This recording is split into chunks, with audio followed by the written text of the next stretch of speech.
Qu'est-ce qu'une vie simultanée? Selon ma vérité, il ne s'agit pas de notre vie. Nous faisons partie d'une âme, et cette âme émane de multiples incarnations, quel que soit l'endroit, le temps, que ce soit sur cette planète ou ailleurs.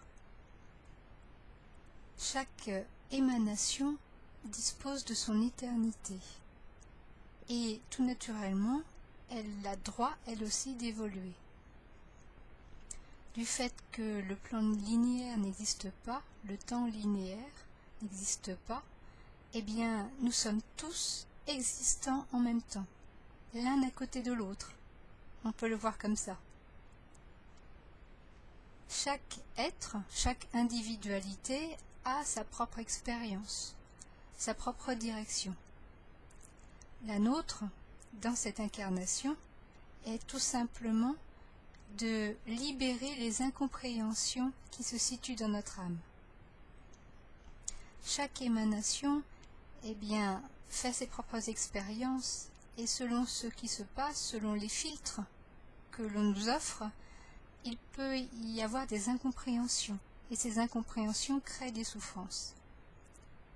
Or, l'ascension demande à ce qu'il n'y ait plus qu'unité au niveau de notre âme, et ce qui veut dire au niveau de chaque individualité, chaque émanation. Nous sommes l'émanation qui a choisi, qui s'est proposé pour être le pacificateur, le magicien qui va transcender les souffrances. Nous avons donc choisi pour cette incarnation de prendre en nous les souffrances des émanations de nos frères et sœurs issus de notre âme, où qu'elles soient dans le temps ou l'espace, afin de les activer ici, dans notre vie, pour ensuite pouvoir, par le jeu de l'accueil des émotions, avoir accès à ces souffrances pour les pacifier et les transcender.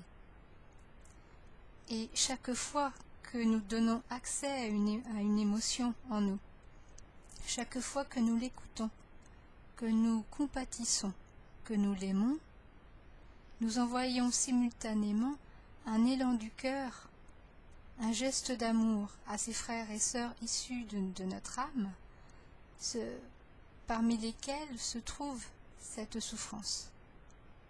Quand nous libérons en nous la souffrance, nous les libérons en même temps.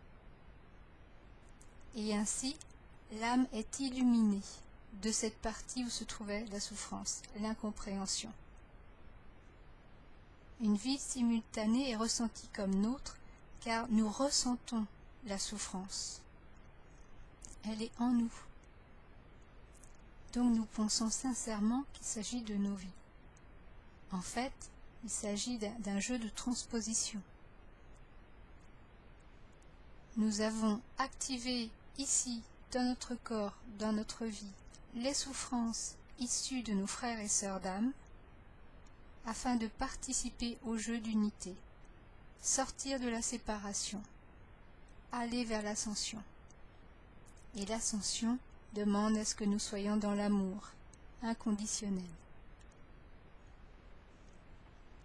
Et lorsque nous sommes libérés, lorsque nous avons fait la place pour la paix et la joie en nous, ces contacts ne sont pas perdus, bien au contraire.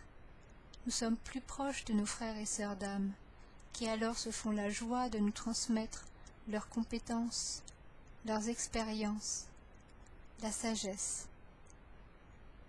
Nous sommes ainsi plus riches par ce jeu collectif. Nous participons individuellement à illuminer le collectif de l'humanité, mais aussi le collectif de notre âme, qui est notre être-té.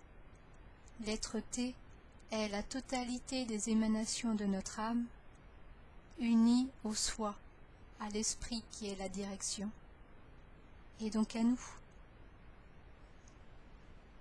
L'être-té est l'ascension.